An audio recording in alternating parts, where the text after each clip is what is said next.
in the field.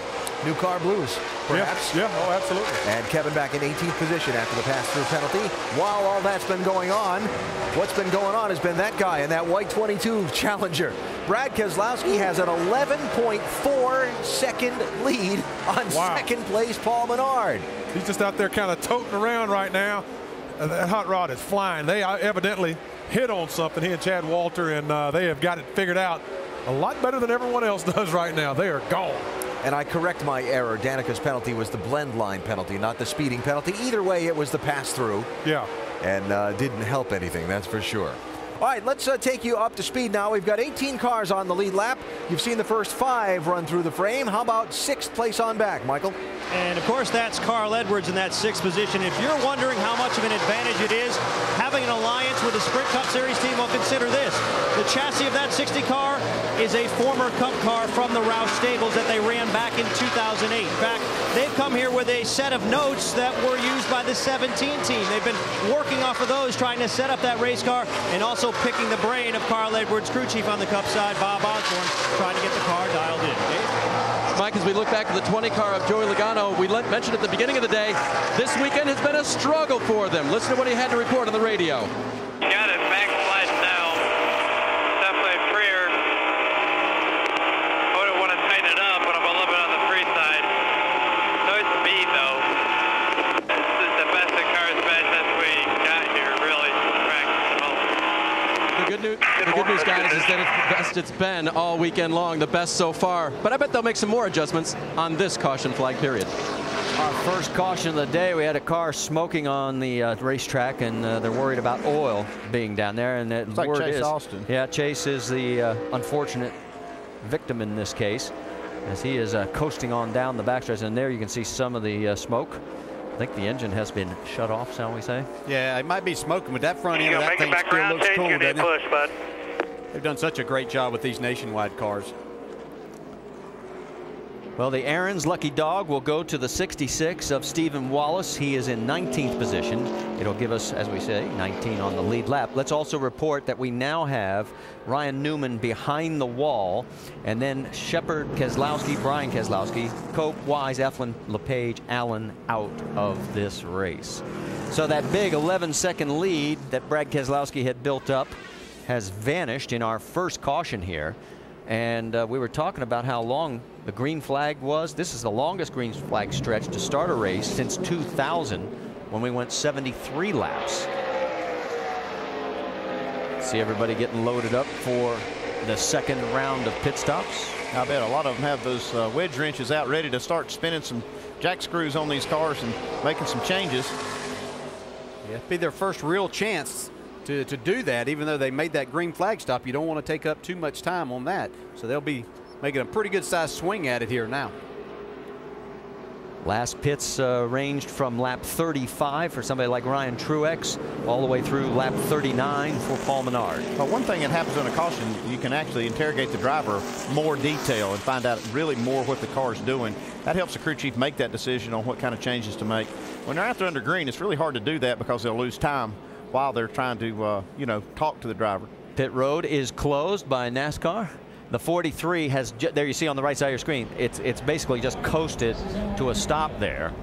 And so now they're going to have to get him out of the way before they can open. Yeah, that would create a big mess if they open pit road. Everybody's coming, so don't want to have a log jam right there at the entrance. Yeah, I tell you what, somebody's been impressive today, a number of these young guys, but we watched Trevor Bayne drive his way up into that third spot. He really is doing a great job with this car here.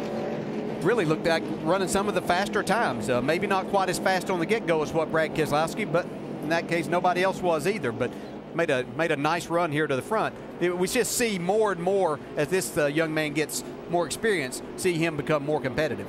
Yeah, now Paul Menard's able to erase that deficit he had. He had a pretty fast car, so he might be able to challenge Keselowski for this lead. Well, make sure to go to Goodyear.com to check out Goodyear's Support Our Troops program. There you can send a thank you message from a NASCAR driver. You can enter for a chance to win a 2011 Ford Taurus or other great prizes.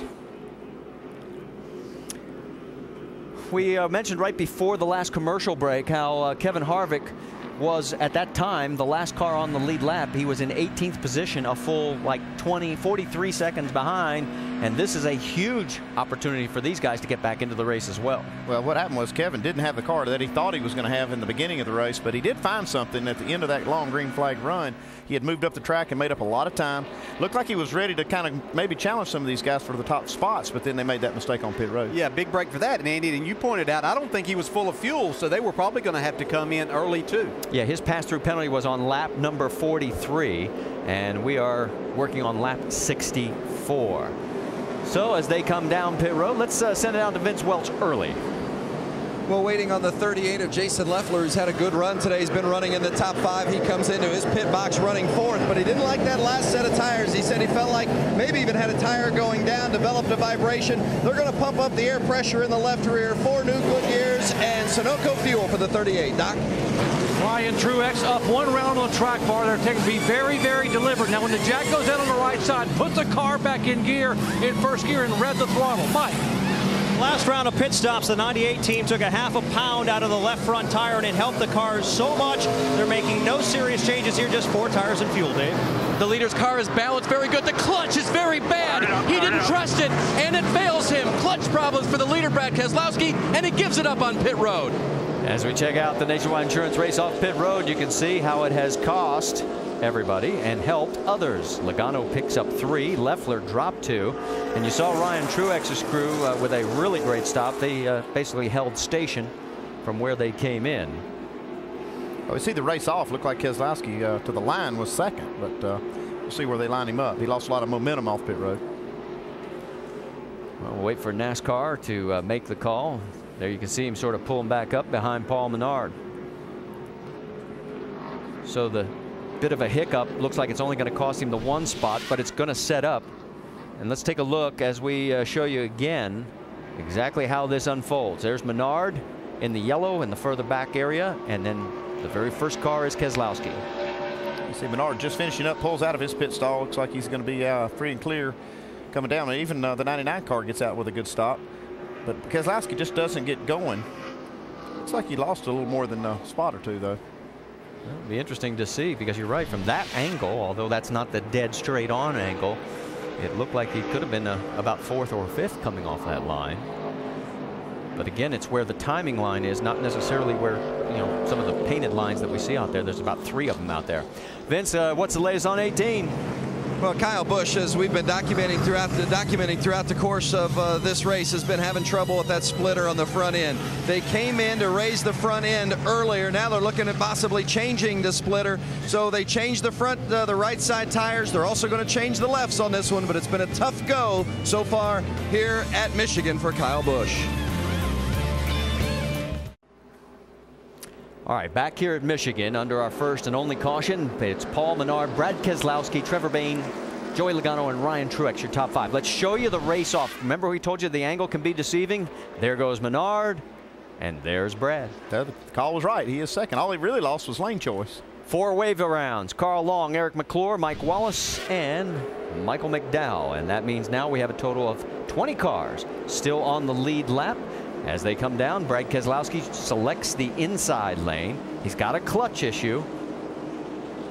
I'm sorry, Menard had the choice, and he goes to the high side. Let me correct myself there. I'm so used to having Brad out front all day long. He's led 60 laps.